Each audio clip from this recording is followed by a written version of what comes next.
Hola amigas y amigos, bienvenidas, bienvenidos una vez más a este vuestro canal, Islam en Español. ¿Vámonos? Vámonos.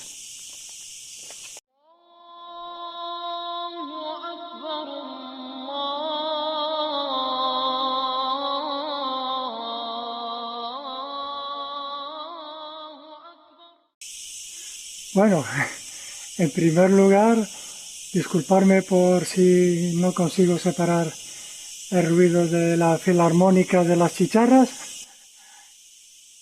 Estamos en verano. Bueno, a continuación vamos a seguir con lo que estábamos hablando en el vídeo pasado. Y es, todos sabemos, o no todos, pero el que no lo sabía, que lo sepa, todos los libros sagrados fueron manipulados, excepto el Corán. No es porque yo sea musulmán y que lo diga, sino que es por razones obvias y comprobables. Y es que no vamos a entrar en detalles ni en dar un libro que procede de Dios. En ese libro no puede haber contradicciones. Y tanto en la Torá como en la Biblia encontramos muchas contradicciones. Eso por un lado. Por otro, lo dicen los mismos sabios del cristianismo y del judaísmo. Ellos mismos reconocen que los textos han sido manipulados y hay cosas que se han añadido, cosas que se han quitado.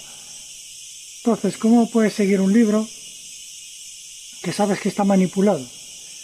Por eso, nosotros como musulmanes, cuando se nos lea algo de la Biblia o de la Torá, no podemos decir si es cierto o no es cierto, porque no sabemos cuál es la parte de la revelación real y la parte que ha sido manipulada, excepto que hay cosas que son demasiado evidentes, ¿no? La lucha, por ejemplo, de David con Dios y casi lo vence. Vamos, eso, la lucha de un ser humano, esto no es el Olimpio griego. Por eso yo creo que en el cristianismo ha entrado, y de ahí, bueno, me voy a desviar un poco, pero es importante. Yo, personalmente, no es ni por conocimiento ni nada, simplemente conclusión lógica mía, es que lo de que Jesús fuera hijo de Dios y todo eso, yo creo que es la influencia de cuando se convirtieron los romanos en cristianos, se trajeron con ellos esas ideas del Olimpo griego, los dioses, los semidioses y todas esas leyendas, pues las han introducido en el cristianismo. Opinión personal, sin relevancia ninguna.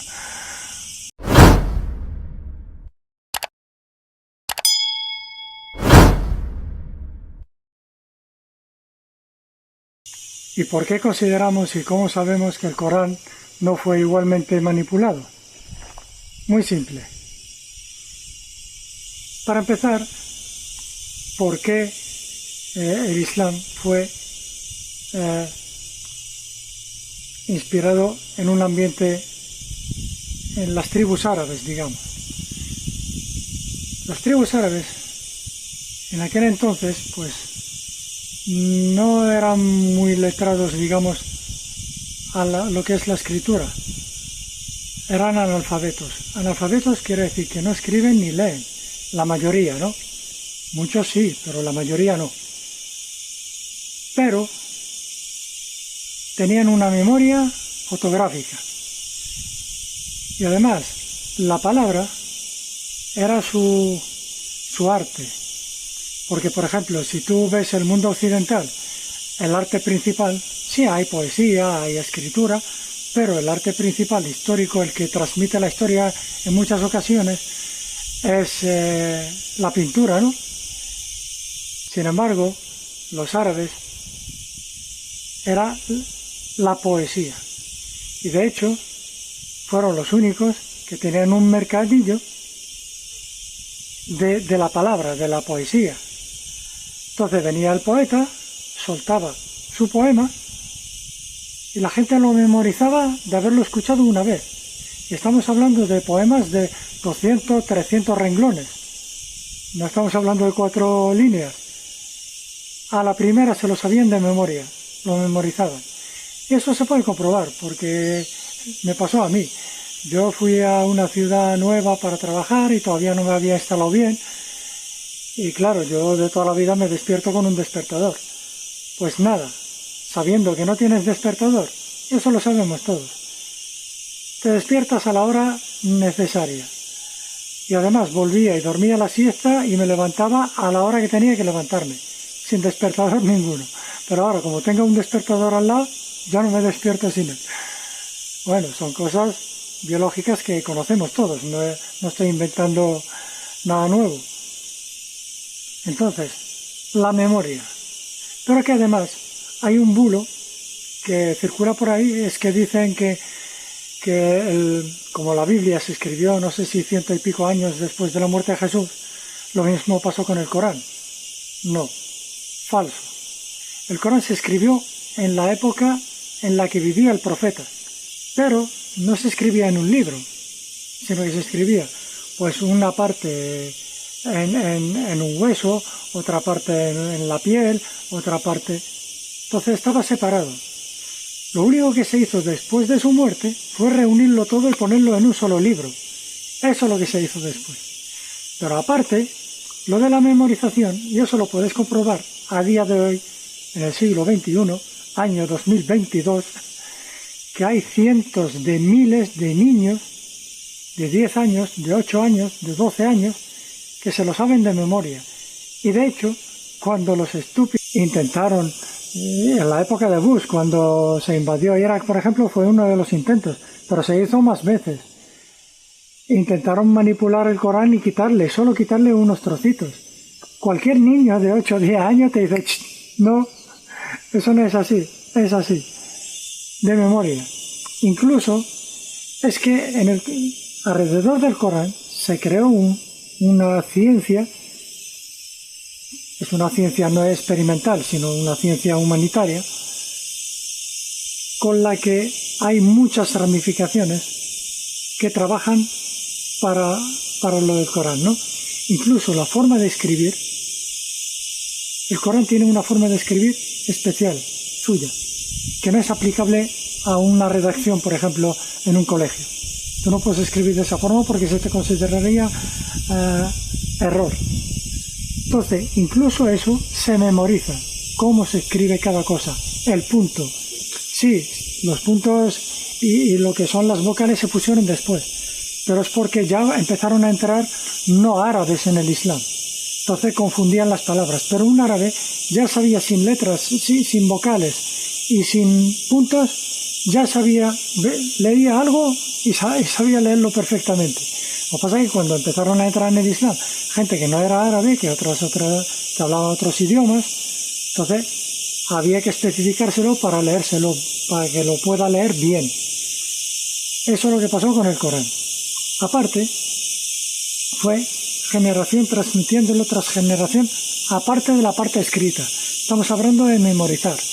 Entonces, te cuentan una cantidad de personas que te dice, nos han contado fulanico, menganico, otro montón de gente, que les ha contado otro montón de gente, que en la lógica humana es imposible que todos se pongan de acuerdo para inventarse algo y que sea tan exacto entre todos. Científicamente y mentalmente, lógicamente, imposible. Así es como se transmitió el Corán.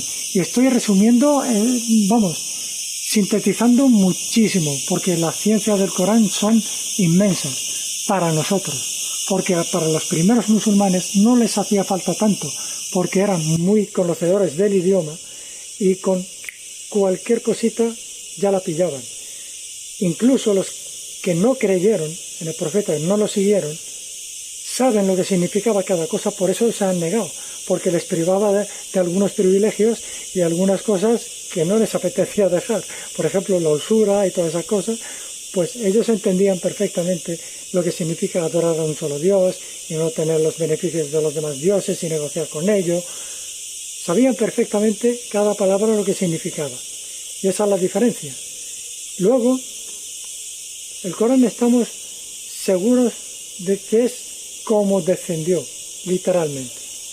Y además, todos los demás libros sagrados, Dios le confió al hombre su custodia, pero fracasaron evidentemente. Pero el Corán se encargó él, Dios mismo se encargó de guardarlo. Por eso es tan desafiante y lleva desafiando al ser humano y a los genios, porque la gente se cree que solo estamos nosotros. No, estamos nosotros y los genios y los ángeles. Y no se sabe si hay alguien más.